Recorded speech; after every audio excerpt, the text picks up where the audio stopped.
My mother told me that someone popped their head in when she was filling out the papers for my name. And I always remember thinking the mysterious stranger at Kaiser Hospital. And May said, Claire, name her Rosemary. It's the whole Rosemary's Baby, breeding the Antichrist. That's their agenda.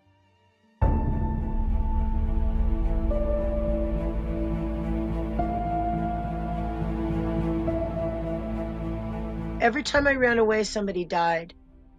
Somebody wonderful, not the losers in your life that drag you down, the people that, it's always somebody wonderful and amazing who loves God and has the means to escape.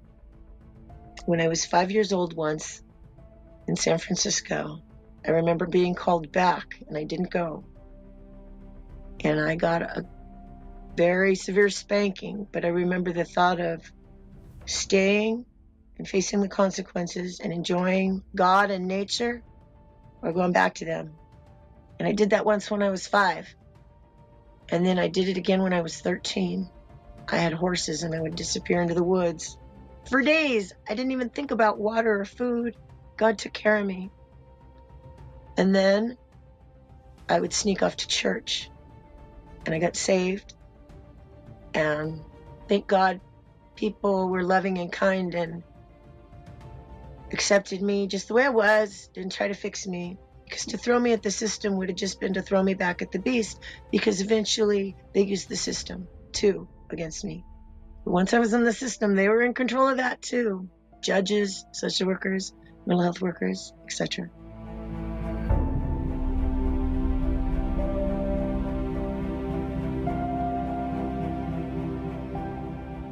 I was told it's either the babysitter or one of their experiments. And I said, okay, I'd rather be the babysitter. And my aunt dressed me really nice, and I got all cleaned up.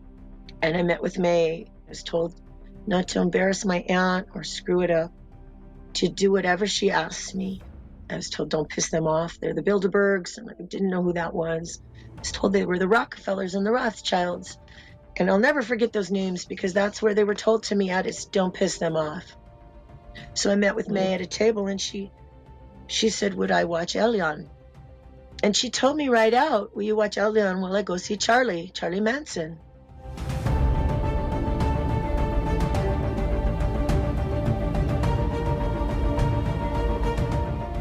I believe it's the first time we were ever alone together. And I don't know how long we were alone together, whether it was an hour or days. I believe it ran into days. He went into his mother's room and he got into a trunk, and I remember calling it her African trunk. Light had a lot of ancient stuff, artifacts. And he got out these little statues, these little rocks with faces, and they were scary looking little gods. They weren't friendly looking little characters. And he set them up in a certain way. And I know he was in there. He's all excited. He was so excited.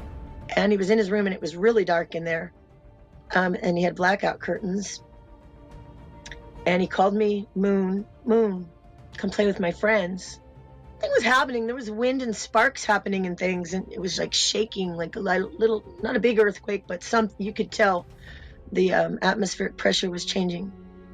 He did more than levitate. He wasn't levitating. He was being lifted, and he was excited. And I grabbed his little wrist. Now, I normally don't grab children by the wrist. I hold their hand. It's very important for me.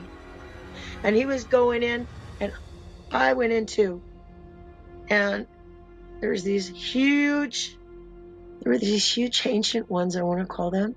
And there was no bottom. And one grabbed me by the throat. And I closed my eyes. And I assumed it was going to eat me or consume me in some way. I don't know what people describe the sleep paralysis, where you're unable to get the words out. It was that times a million, the fear. And they moved slowly. They moved in a different time. And there was a golden glow to the place. It seemed like they were black stone gods. And they were huge. And I was a little tiny rag doll. And Elion was right there too. And he was so happy.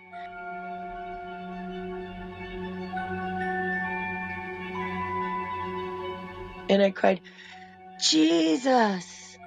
When I cried out, Jesus, it stopped, and we rolled out of his room like with great force, and we were looking at each other, and he said, Moon, why are you not like my friends? And I said, well, I don't want to go in there, Elon. It's dark in there and I'm scared. And then he told me this ridiculous excuse for darkness that I've seen him since say.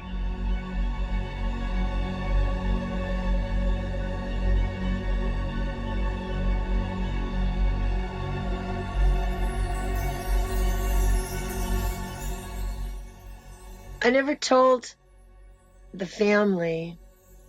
I told someone who's dead now, tragic accident in 18. I told him, so he can't be my witness now. When I asked Imelda, who was Light's right-hand man, to my understanding, and I remember asking, is he the Antichrist? You know, I knew there was Jesus, God's guy, and then the Antichrist was going to be the devil's guy, because I was told he was the chosen one. And she said, no, but he will present the mark of the beast. And when you see him do that, the Antichrist will be ready to take the stage, ready to step forward. And Elon will lead the great deception.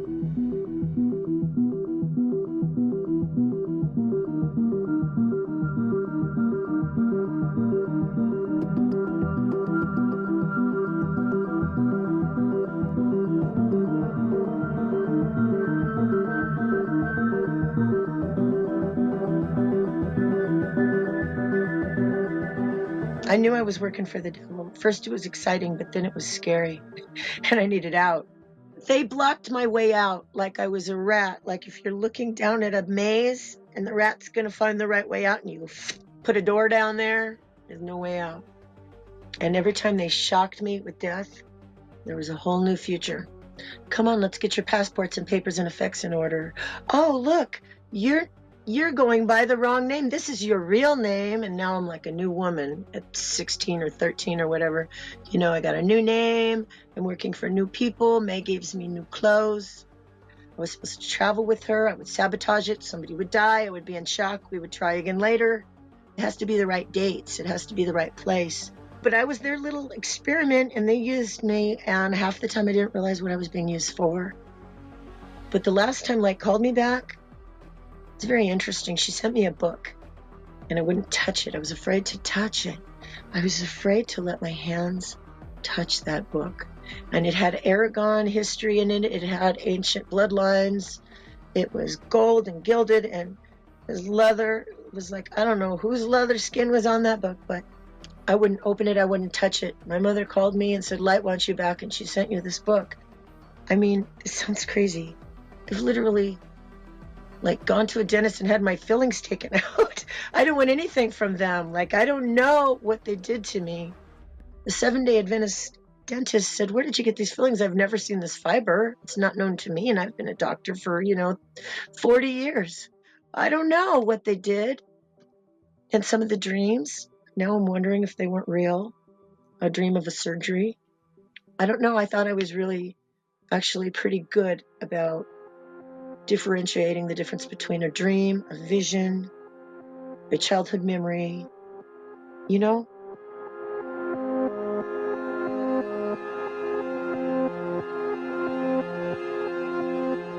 The word darkness doesn't freak me out. The word light freaks me out. Even when Jesus says, be the light of the world, or buy light bulbs, that word just is like, I guess if there's a trigger, that word made me shudder and turn into a fear ball for years just to hear the word light.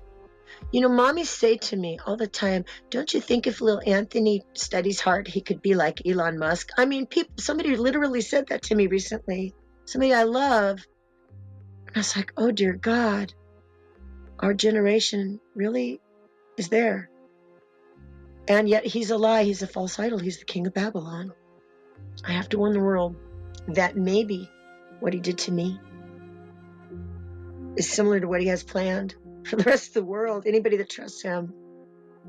But this is the truth. You guys are waking up.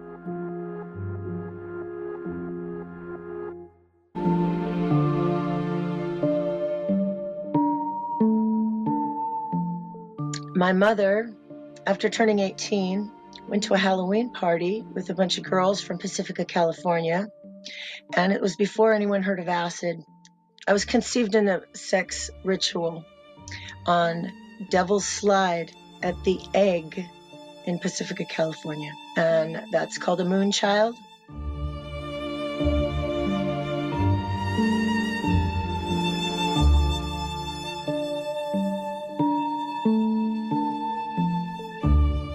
My mother escaped the birth that they had planned, the Pacifica Castle, where my grandmother dropped her off under the guise of a home for wayward girls, but it was a wicked, evil Dracula castle that had all the pregnant girls there.